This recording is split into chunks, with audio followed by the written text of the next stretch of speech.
विद्यार्थी मित्रांनो, काल आपण भूगोलचं प्रकरण 4 बाह्य प्रक्रिया भाग 2 हे आपण प्रकरण पाहत होतो. याच्यामध्ये आपण बाह्य प्रक्रियेमध्ये नदीचं कार्य आणि त्यामुळं निर्माण होणारी भूरूपं आपण पाहिलेले होतात. नदी म्हणजे काय ते देखील आपण पाहिलेलं होतं. नदीच्या कार्यामध्ये नदीचं खनन कार्य आणि नदीचं वहन आणि संचयन कार्य हे कार्य पाहून त्या खनन कार्यामुळं आणि संचयन कार्यामुळं निर्माण होणारी भूरूपं देखील आपण पाहिलेला होतात. याच्यामध्ये आपण त्रिभुज प्रदेश पाहिलेला होतात, नैसर्गिक पूरतट पाहिलेला होतात, पूर मैदान पाहिलेलं होतात. त्याचबरोबर नागमोडी वळणं नदी कशी घेते, का घेते आणि नागमोडी वळणातून देखील कोणकोणती भूरूपं तयार होतात हे आपण पाहिलेलं होतात. सगळ्यात महत्त्वाचं म्हणजे त्रिभुज प्रदेश देखील आपण पाहिलेला होता. आज आपण नदीच्या कार्यानंतर आज आपण हिमनदीच्या कार्याकडे वळणार आहोत.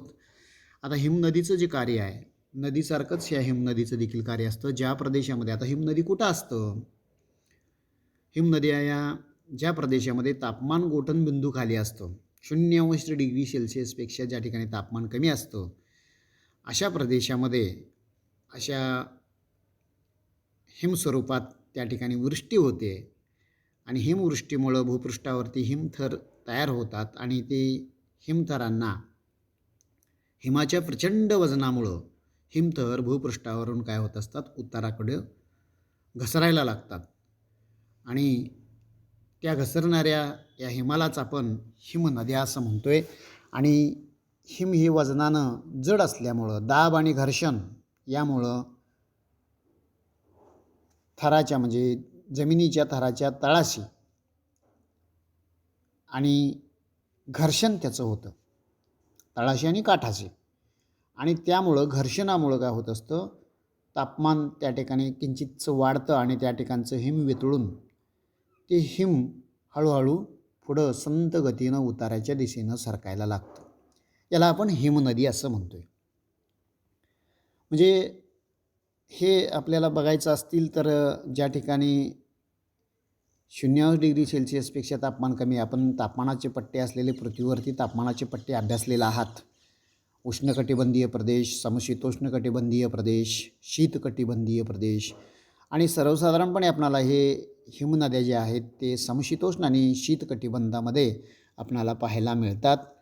आपल्याकडं हिमनद्या जरी नसल्या तरी शीतपट्ट्यामध्ये आणि समशीतोष्ण पट्ट्यामध्ये आपणाला या हिमनद्या पाहायला मिळतात. आणि त्या हिमनद्या हिम वर्षाव ज्या ठिकाणी होतो आहे त्या ठिकाणाहून उताराच्या दिशेनं डोंगरावरून ते काय होतं, घसरत घसरत खाली येतं. आणि वरून देखील काय असतं, मागून येणारं बर्फाचे थराचे म्हणजे घसरणं दाब असल्यामुळं ते पुढं पुढं सरकत असतात. आणि घर्षण हे जमिनीलगत होत असल्यामुळं, उतारावरून घसरत असल्यामुळं, तळाशी त्याचं घर्षण होत असल्यामुळं तिथलं हिम वितळणं म्हणजे काय जोरात वितळत नसतं, ते घर्षण तिथं जरा काय होतं, घर्षणामुळं तिथं हिम वितळतं आणि त्यामुळं ते प्रवाही बनतं. वरचा भाग हा कसा असतो, हिमानं आच्छादलेला बर्फच असतं ते वर, आणि ते घसरणं हे पुढं चालूच असतं. आता हिमनदी जी आहे, नदीप्रमाणंच म्हणजे हिमनदी देखील खनन, वहन आणि संचयनाचं कार्य करत असतं. आता त्याच्यामधलं आपणाला हिमनदीचं खनन कार्य पाहायचं आहे. खनन कार्यामुळं काय काय भूरूपं निर्माण होत असतात, त्या पर्वतावरून येणाऱ्या हिमाच्या या घर्षणामुळं कोणकोणती भूरूपं तयार होत असतात ते आपण पाहायचं आहे. खनन म्हणजे काय, हिम घसरत असताना जे जमिनीला तळाशी आणि काठाला जे घर्षण होतं त्याला आपण घर्षणानं तिथलं काय होतं, जमीन जी आहे तिथलं खडक वगैरे काय होतात, तिथले निघून जाण्याची शक्यता असते किंवा तिथं जर आपण पाणी जसं वाहून जाताना खरवडून जातं की नाही, त्या पद्धतीनं ते घर्षण त्याचं देखील हिमनदीचं होत असतं. वेग जरी कमी असला हिमनदीचा तरी बर्फाचं वस्तुमान हे काय आहे, जास्त असल्यामुळं हिमनदी आपल्या तळाचं आणि काठाचं दोन्हीकडं खननाचं कार्य करत असतं.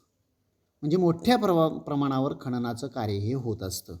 हिमनदीच्या खनन कार्यातूनच काय होत असतात, हिमगवर, शुककूट, गिरीशृंग, यू आकाराची दरी, लोंबती दरी, मेषशिला ही भूरूपं काय होत असतात, तयार होत असतात.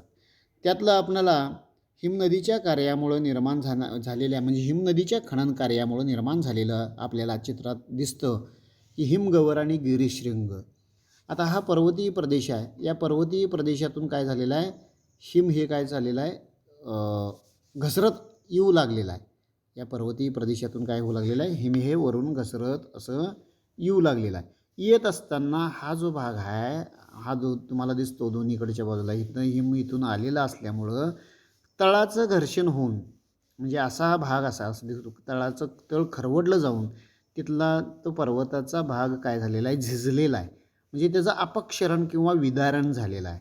म्हणजे हिम हे असं सातत्यानं काय झालेलं आहे, असं घसरत आल्यामुळं ते हिम हे काय असतं, घन स्वरूपात असतं आणि त्यामुळं हा भाग तळ खरवडला जाऊन हा एक असा आकार तयार होतो बघा, म्हणजे आराम खुर्चीसारखा आकार. म्हणजे या पद्धतीनं आराम खुर्चीसारखा आकार हा त्याला प्राप्त होत असतो. या बाजूला अशा प्रकारचा हा काय झालेला आहे, भाग तयार झालेला आहे. इथं जो तयार झालेला भाग आहे तो आराम खुर्चीसारखा भाग इथं तयार झालेला आपणाला पाहायला मिळतं. इथं बघा खोलगट भाग मध्ये आहे आणि असा हा भाग असा आलेला आहे. म्हणजे आराम खुर्ची, यालाच आपण काय म्हणतोय, हिमगवर. हिमगवर. आणि मग शुककूट कशाला म्हणायचं, याच भागामध्ये बघायचं, म्हणजे ह्या दोन्ही बाजूला असा चारी बाजूनं हे असं घर्षण झालेलं आहे. चारी बाजूनं काय झालेलं आहे, इथं दिसतं तुम्हाला, या पर्वताच्या चारी बाजूनं इकडून झालेला आहे, इकडून झालेला आहे, या बाजून झालेला आहे. अशा पद्धतीनं काय झालेलं आहे, चारी बाजूनं घर्षण होऊन ह्या पर्वताचा सुळक्यासारखा फक्त भाग वर राहतो. असा वर पर्वताचा सुळक्यासारखा हा भाग जो वर राहतो, चारी बाजूनं अशा पद्धतीनं त्रिकोणाकृती टोकदार असा हा राहतो. त्याला आपण काय म्हणतोय, गिरिशृंग. म्हणजे शिंगासारखा भाग तो तयार झालेला आहे. त्याला काय म्हटलेलं आहे आपण, गिरिशृंग असं म्हटलेलं आहे. त्याच्यानंतर आपण यू आकाराची दरी पाहणार आहोत. आता त्याच्यानंतर काय, हिमनदीच्या खनन कार्यामुळं निर्माण होणाऱ्या भूरूपांच्या मधलं यू आकाराची दरी. आता ही यू आकाराची दरी तुम्हाला इथं दिसते. म्हणजे हिमनदी ज्यावेळी वाहत असताना त्याचं नदीचं कसं तळाकडं जास्त खनन कार्य असतं, हिमनदीचं कसं आहे घनरूप असल्यामुळं दोन्ही बाजूला काठाकडं देखील आणि तळाकडं देखील सगळीकडंच काय असतं, खनन कार्य एक समान चालू असतं आणि त्यामुळं या आकाराची दरी काय होत असते, इथं तयार होत असते. याला यू आकार, म्हणजे आकार त्याला कसा प्राप्त होत असतो, यू आकार. म्हणजे तळाचं आणि काठाचं खनन कार्य होऊन तिथून काय झालेलं आहे, माती किंवा जे काय दगड असेल ते घर्षणानं काय झालेलं आहे, अपक्षरण होऊन गेलेलं आहे आणि त्यामुळं काय झालेलं आहे, त्याला आकार कसा प्राप्त झालेला आहे, यू आकार हा प्राप्त झालेला आहे. ही यू आकाराची दरी तुम्हाला इथं पाहायला मिळते. त्याच्यानंतर लोंबती दरी. आता लोंबती दरी जी आहे ती तुम्हाला या ठिकाणी पाहायला मिळते. लोंबती दरी जी आहे ही हिमनदी ज्यावेळी वाहत असताना यू आकाराच्या दरीमुळं काय झालेलं आहे, काठाचं आणि तळाचं खनन झालेलं आहे. असा हा यू आकार त्याला प्राप्त झालेला आहे. दरीला काय झालेलं आहे, यू आकार प्राप्त झालेला आहे. दरीला यू आकार ज्या ठिकाणी प्राप्त झालेला आहे त्या प्राप्त झालेल्या यू आकाराच्या दरीमध्ये असा हा यू आकार आहे. यू आकार हा आहे आणि याच्यातून आलेल्या ज्या नद्या आहेत, उपनद्या, त्या काय होतात, या पात्रात म्हणजे खोल झालेल्या यू आकाराच्या दरीमध्ये वरून कोसळायला लागतात. इथं दाखवलेलं आहे बघा, या ठिकाणी खाली इथं यू आकाराची दरी तयार झालेली आहे. ही नदी वाहती आहे आणि वरून काय चाललेलं आहे, हे हिम कोसळायला लागलेलं आहे. अशा या धबधब्यांना किंवा आपल्याला या प्रवाहाला आपण काय म्हणतोय, लोंबती दरी असं म्हणतोय. म्हणजे वरून ते लोंबत असल्यासारखं आणि ते मुख्य पात्रामध्ये ते प्रवाहित होत चाललेलं आपणाला इथं पाहायला मिळतं. म्हणजे अशा पद्धतीनं हिमनदीच्या या खनन कार्यामुळं हिमगवर, शुककूट किंवा त्याला आपण गिरिशृंग असं म्हटलेलं आहे आणि यू आकाराची दरी, त्याच्यानंतर लोंबती दरी आणि त्याच्यानंतर मेषशिला. इथं दिसतोय तुम्हाला या ठिकाणी मेषशिलेचा भाग हा इथं मेषशिला तुम्हाला दिसतात. हिमाचं लगदे साचल्यासारखा हा भाग, म्हणजे ज्या पात्रामध्ये गेलेला आहे, नदी वाहत गेलेला आहे त्या पात्रामध्ये कठीण खडक जो आहे तो कठीण खडक तसाच राहिलेला आहे आणि त्या पात्रामध्ये तो राहिलेला आहे. कधी उन्हाळ्यामध्ये हिम वितळून गेल्यानंतर हे अशा प्रकारच्या हा दगड त्या पात्रामध्ये दिसायला लागतो, त्याला आपण काय म्हणतो आहे, मेषशिला असं आपण त्याला म्हणतो आहे. म्हणजे अशा पद्धतीनं या हिमनदीच्या या खनन कार्यामुळं हिमगवर, शुककूट, गिरीशृंग, यू आकाराची दरी, लोमती दरी आणि मेषशिला ही भूरूपं हिमनदीच्या खनन कार्यामुळं तयार होतात. आता तुम्हाला असा प्रश्न पडतो, हिमनदीच्या खनन कार्यामुळं तयार होणारी भूरूपं कोणती? तर त्याचं उत्तर तुम्ही हे सांगू शकताय. त्याच्यानंतर आपल्याला पुढं वळायचं हिमनदीच्या वहन आणि संचयन कार्याकडं. हिमनदीच्या आपण काय करणार आहोत, वहन आणि संचयन कार्य. आता हिमनदी वाहत असताना आपल्याबरोबर काय करणार आहे, गाळ वाहून येणार आहे. हिमनदी काय करते, आपल्याबरोबर वाहत असताना गाळ वाहून येते आणि या गाळाला काय म्हणतात, हिमोड. आता हिमोडाची तर आकृती तुम्हाला दिलेली आहे, नदीचं पात्र दाखवलेलं आहे. या ठिकाणी नदी कुणीकडून कुणीकडं व्हायला लागलेलं आहे ते लक्षात येते का बघा, बाण दाखवलेला आहे. ही नदी इकडं व्हायला लागलेली आहे. हे प्रवाह मुख्य प्रवाह आहे, ते या दोन उपनद्या आहेत. म्हणजे या दोन नद्यांचा संगम या ठिकाणी दाखवलेला आहे. इकडून एक आलेली आहे हिमनदी आणि इकडून एक हिमनदी आलेली आहे आणि हा प्रवाह पुढं समुद्राला, सागराला जाऊन तो काय होणार आहे, मिळणार आहे. त्याला आपण काय म्हटलेलं आहे, हिमोड. म्हणजे जे गाळ साचतं त्या नदीच्या पात्रामध्ये त्याला गाळ साचण्याच्या क्रियेला आपण हिमोड असं म्हटलेलं आहे. आणि हिमोडाचे देखील काय केलेले आहेत, साचण्याच्या पद्धतीवरून, हिमोड साचण्याच्या पद्धतीवरून काय केलेलं आहे, त्याचे प्रकार देखील पडलेले आहेत. आता या ठिकाणी तुम्हाला पाहायला मिळतं हिमोडाच्या संचयनाचं म्हणजे स्थानानुसार हिमोड कुठं कुठं पात्रामध्ये साचलेला आहे त्यानुसार त्या स्थानानुसार हिमोडाचे काय झालेले आहेत, प्रकार पडलेले आहेत. याच्यामध्ये ते प्रकार देखील लिहिलेले आहेत. पार्श्व हिमोड लिहिलेला आहे, पार्श्व हिमोड आहे, त्याच्यानंतर मध्य हिमोड आहे आणि अंत्य हिमोड आहे. तुम्हाला दिसतं का बघा, पार्श्व हिमोड, मध्य हिमोड इथं दिलेलं आहे. किनाऱ्यालगत, काठालगत साचलेलं जे आहे त्याला काय म्हटलेलं आहे आपण, पार्श्व हिमोड. म्हणजे नदीच्या काठालगत, दोन्ही किनाऱ्यालगत साचलेल्या गाळाला आपण, हिमनदीनं वाहून आणलेल्या साचलेल्या गाळाला म्हणजे काठाला साचलेल्या गाळाला आपण काय म्हटलेलं आहे, पार्श्व हिमोड. आता इथं काय झालेलं आहे, दोन नद्यांचा प्रवाह एकत्र आलेला आहे, इकडून एक नदीचा प्रवाह आलेला आहे. त्यामुळं मधल्या भागामध्ये जे गाळाचं संचयन झालेलं आहे असं, त्या संचयनाला आपण काय म्हटलेलं आहे, मध्य हिमोड असं म्हटलेलं आहे. आता हे काठाचं आणि मधल्या भागातून वाहत गेलेलं म्हणजे पार्श्व हिमोड आणि मध्य हिमोड दोन्ही जाऊन काय झालेले आहेत, नदी प्रवाह ज्यावेळी तो सागराला वगैरे मिळतो आहे त्यावेळी मुखाला म्हणजे नदीच्या शेवटच्या टोकाला गाळाचं जे संचयन मुखालागत होतं अशा पद्धतीनं त्याला काय म्हटलेलं आहे, अंत्य हिमोड असं म्हटलेलं आहे. म्हणजे हिमोड जे आहे, हिमोडाचे प्रकार हे कशावरून पडलेले आहेत, हिमोडाच्या संचयनाच्या स्थानावरून काय झालेले आहे, ते हिमोडाचे प्रकार पडलेले आहेत. किती प्रकार पडले आपण पाहिलं, भूहिमोड, मध्य हिमोड आणि भूहिमोड, पार्श्व हिमोड, मध्य हिमोड आणि अंत्य हिमोड. म्हणजे अशा प्रकारे हे हिमोडाचे काय झालेले आहेत, 4 प्रकार हे पडलेले आहेत. आता त्यासाठी तुम्हाला आकृती क्रमांक 4.2 ही पाहायला सांगितलेलं आहे. त्याच पद्धतीनं बची आकृती देखील तुम्हाला पाहायला सांगितलेलं आहे. बची आकृती जी आहे ती सरळ स्वरूपामध्ये दिलेलं आहे. त्या पुढच्या म्हणजे पान नंबर 33वरती बची आकृती तुम्हाला पाहायला मिळेल. आता हे निरीक्षण केल्यानंतर म्हणजे हिमनदीच्या कोणत्या कार्यामुळे हे तयार झालेले आहेत, सगळे संचयन कार्यातून तयार झालेलं आहे. म्हणजे हिमनदीचं आपण वहन आणि संचयन कार्य पाहतो आहे आणि संचयन कार्यामुळे हे तयार झालेली भूरूपं आपल्याला इथं पाहायला मिळतात. त्याच्यानंतर हिमनदीच्या वहन आणि संचयन कार्यामुळं आणखीन 2 भूरूपं तयार होतात. ती म्हणजे हिमोडगिरी आणि हिमोडकटक. हिमोडगिरी आणि हिमोडकटक. आता हिमोडगिरी आणि हिमोडकटक आपण इथं पाहणार आहोत. हिमोडगिरी आणि हिमोडकटक. आता हे हिमोडकटक आहेत आणि त्याच्या अगोदर जे होतं ते हिमोडगिरी. या ठिकाणी हिमोडगिरी दाखवलेला आहे. मध्य हिमोड, अंत्य हिमोड हे दाखवलेलं आहे का नाही, याच्यामध्ये हिमोडगिरी दाखवलेले आहेत. हिमनदीच्या आणलेल्या गाळाच्या संचयनापासून या टेकड्या तयार होत असतात. म्हणजे डोंगरासारख्या या टेकड्या म्हणजे खनन कार्य इथं झालेलं आहे. हिमनदीच्या खनन कार्यामुळं काय झालेलं आहे, इथला भाग सगळा वाहून गेलेला आहे, इथला सगळा वाहून गेलेला आहे आणि हे काय झालेलं आहे, इथं मध्य हिमोड, पार्श्व हिमोड दिलेला आहे आणि हे 2 उंचावरचे भाग दिलेले आहेत, हिमोडगिरी असं त्याला आपण म्हणतोय.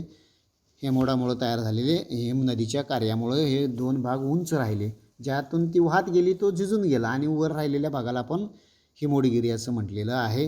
हे हिमोडगिरी या ठिकाणी तुम्हाला पाहायला मिळतात. त्याच्यानंतर हिमोडकटक एक भाग तयार होतो आहे. हिमोडगिरीनंतर हिमोडकटक म्हणजे हिम नदी वाहून गेल्यानंतर ज्यावेळी त्या पात्रातून म्हणजे उष्णता किंवा उन्हाळा लागला की ते हिम वितळून जातं आणि त्या जमिनीवरून वाहत गेलेले जो भाग आहे हिम नदी वाहून गेल्यामुळे तिथं काय झालेले आहेत अशा प्रकारचं म्हणजे खनन कार्य होऊन त्या ठिकाणी काय झालेले आहेत अशा प्रकारचे हे सरोवरासारखे वगैरे भाग राहिलेले आहेत. त्याला आपण काय म्हणतो आहे हिमोडकटक. मध्ये जो कठीण भाग आहे तो न झिजल्यामुळं ते उंच तसेच काय राहिलेले आहेत भाग राहिलेले आहेत. तिथं तुम्हाला दिसतात त्याच्यामध्ये उंच भाग राहिलेले आहे. त्याला आपण काय म्हणतो आहे असा खोलगट भाग तयार झालेला आहे न झिजलेला भाग. त्याला आपण काय म्हटलेलं आहे हिमोडकटक असं म्हटलेलं आहे. आता हिमनदीच्या कार्यामुळं निर्माण झालेली म्हणजे हिमनदीच्या 2 कार्य आपण पाहिली. या 2 कार्यांच्यामध्ये आपण पाहिलं की हिमनदीचं खनन कार्य आणि हिमनदीचं वहन आणि संचयन कार्य यांच्यामुळं निर्माण होणारी भूरूपं आपण इथं आता पाहिलीत. म्हणजे हिमनदीच्या कार्यामुळं निर्माण होणाऱ्या विविध भूरूपांची माहिती तुम्हाला इथं पाहायला मिळालेली आहे. त्याच्याशिवाय तुम्हाला पाठ्यपुस्तकामध्ये सांगितलेलं आहे माहीत आहे का तुम्हाला म्हणून विचारलेलं आहे. हिमनदी प्रतिदिवशी 1 सेंटीमीटर ते 1 मीटर या वेगानंच काय करतं पुढं सरकत असतं. 1 सेंटीमीटर ते 1 सेंटीमीटरपासून ते 1 मीटरपर्यंतच्या वेगवेगळ्या वेगानं काय होत असतं हिमनदी ही पुढं सरकत असते.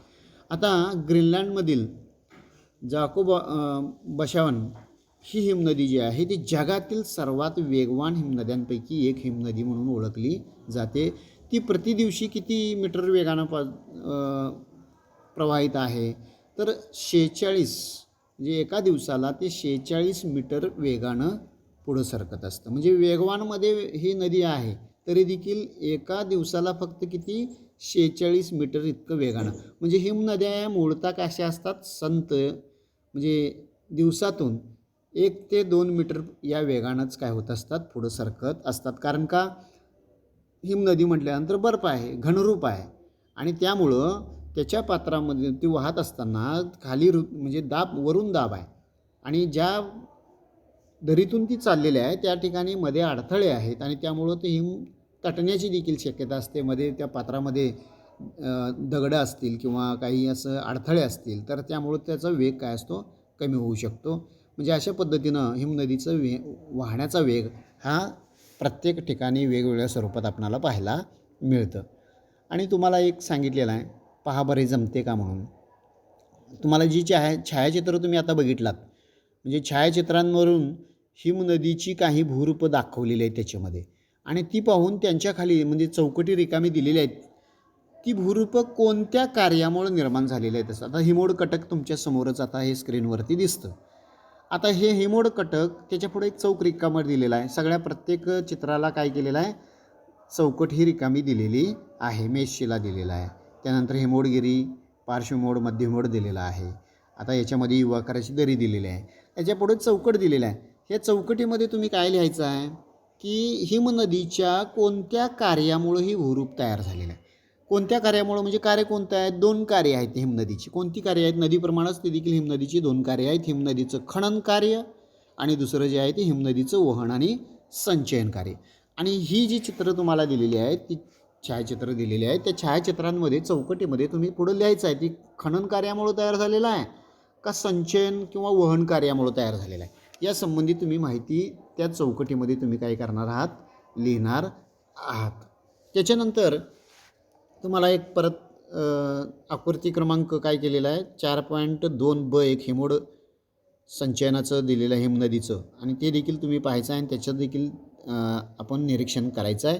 आणि त्याच्यानंतर एक सांगितलेलं आहे सांगा पाहू म्हणून. भारतात हिमनदीचं कार्य कोठे पाहायला मिळेल. आता भारतामध्ये 0°C तापमानाचं ठिकाण कुठं आहे तर ते उत्तरेकडं हिमालय पर्वत जो आहे त्या ठिकाणी तुम्हाला एखादा हिमनदीचा भाग तुम्हाला तिथं पाहायला मिळेल. दक्षिणेकडं आपल्याला हिमनदी पाहता येणार नाही कारण दक्षिणेकडं काय उष्णता जास्त आहे आणि तापमान जास्त असल्यामुळं आपल्याकडं हिमनद्या इकडं दक्षिणेकडं पाहायला मिळत नाही. कोणत्या नैसर्गिक परत विचारलेलं आहे कोणत्या नैसर्गिक प्रदेशात हिमनदीचं कार्य समुद्र सपाटीला पाहायला येईल. आता ह्याचं उत्तर तुम्ही समुद्रसपाटीमध्ये कुठं पाहायला मिळेल? समुद्रसपाटीला लागून हिमनद्या कुठं असतील?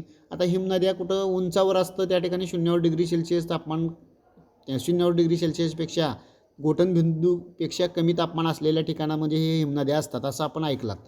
पण त्यांनी परत तुम्हाला विचारलं कोणत्या नैसर्गिक प्रदेशामध्ये हिमनदीचं कार्य समुद्रसपाटीला म्हणजे उंचावरती नाहीच आहे, इथं समुद्रसपाटीला विचारलेलं आहे. मग असा भाग कुठं आहे? तर आपणाला 2 ध्रुव माहीत आहेत, आर्टिक वृत्त आणि अंटार्क्टिका वृत्त. दक्षिण ध्रुव आणि उत्तर ध्रुव माहीत आहे. अंटार्क्टिका वृत्ताच्या वर सगळं शीतपट्ट्याचं आहे आणि आर्टिक वृत्ताच्या देखील खालचा भाग सगळा शीतपट्ट्याचा आहे आणि त्या ठिकाणी तुम्हाला अशा हिमनद्या काय करता येईल? पाहता येतील. त्याच्याशिवाय आणखीन एक म्हटलेलं आहे, जरा डोके चालवा. नदीचं पाणी ज्याप्रमाणे वाहतात म्हणजे नदीचं पाणी ज्याप्रमाणे वाहताना दिसते तशी हिमनदी वाहताना दिसेल का? याचं उत्तर तुम्ही विचारपूर्वक द्यायचं आहे. असं होऊ शकणार नाही, कारण हिमनदी जी आहे ती हिमनदी घन स्वरूपात आहे. नदी ही कशी आहे? द्रव स्वरूपात आहे, पाण्याच्या स्वरूपात आहे. उताराच्या दिशेनं ते वेगानं वाहत असतं. तसं हिमनदी काय होऊ शकत नाही, वाहू शकत नाही. हे असं आपण सांगू शकतो. त्याच्यानंतर आपणाला वाऱ्याचं कार्य आणि वाऱ्याच्या कार्यामुळं निर्माण होणारी भूरूपं आपणाला इथं पाहायची आहेत. आता वाऱ्याचं कार्य, वाऱ्याचं कार्य तुम्हाला प्रभावी कार्य कधी दिसतं का? बघा, तुम्हाला कधी वादळी वारे वगैरे वाहतात त्यावेळी तुम्हाला वाऱ्याचं कार्य प्रभावी किती असतं ते लक्षात येतं. आपल्याला सहसा असं वारा बघितल्यानंतर आपल्याला काय वाटत नाही बाबा वारा, पण वाऱ्याचं कार्य ज्यावेळी तुमची छतं वगैरे उडून जातात किंवा झाडं वगैरे पडायला लागतात त्यावेळी वाऱ्याचं प्रभावी कार्य तुम्हाला दिसून येईल. आणि असं वाऱ्याचं प्रभावी कार्य कायमस्वरूपी कुठं असतं? तर ज्या ठिकाणी वाऱ्याला अडथळा निर्माण होणार नाही असा प्रदेश कुठं असणार आहे? मग वाळवंटी प्रदेशामध्ये तुम्हाला वाऱ्याचं कार्य काय करता येईल? प्रभावी कसं आहे ते पाहता येईल. आता वारा कशाला म्हटलेला आहे? आपण हवेच्या हालचालीलाच आपण वारा म्हटलेला आहे. मग आपण दैनंदिन जीवनामध्ये जीवन जगताना बघतोय की हवेच्या हालचालीला आपण वारा म्हटलेला आहे. हे तुम्ही याच्या अगोदर देखील पाहिलेलं आहात. वारा हे वायुरूप आहे, बाह्यकारक आहे. आणि वाऱ्याचं देखील म्हणजे आता नदीचं कार्य कसं होतं? खनन, वहन, संचयन कार्य. तसंच या वाऱ्याचं देखील कार्य काय आहे? खनन, वहन आणि संचयन कार्य हे आहे. पण मुख्यतः हे कार्य कुठं आपणाला पाहायला मिळणार आहे? तर वाळवंटी प्रदेशामध्ये आणि कमी पावसाच्या क्षेत्रात जास्तीत जास्त प्रभावीपणे या वाऱ्याचं कार्य आपणाला पाहायला मिळतं. आणि या प्रदेशामध्ये वाऱ्याच्या तिथे काय, वाळवंटी प्रदेश म्हटल्यानंतर तिकडे तापमान जास्त आहे आणि त्या ठिकाणी जास्त करून काय झालेलं असतं? याच्या अगोदर आपण प्रकरण बाह्यकारकी भाग 1 पाहिलेला होता, त्याच्यामध्ये अपक्षरण पाहिलेलं होतं.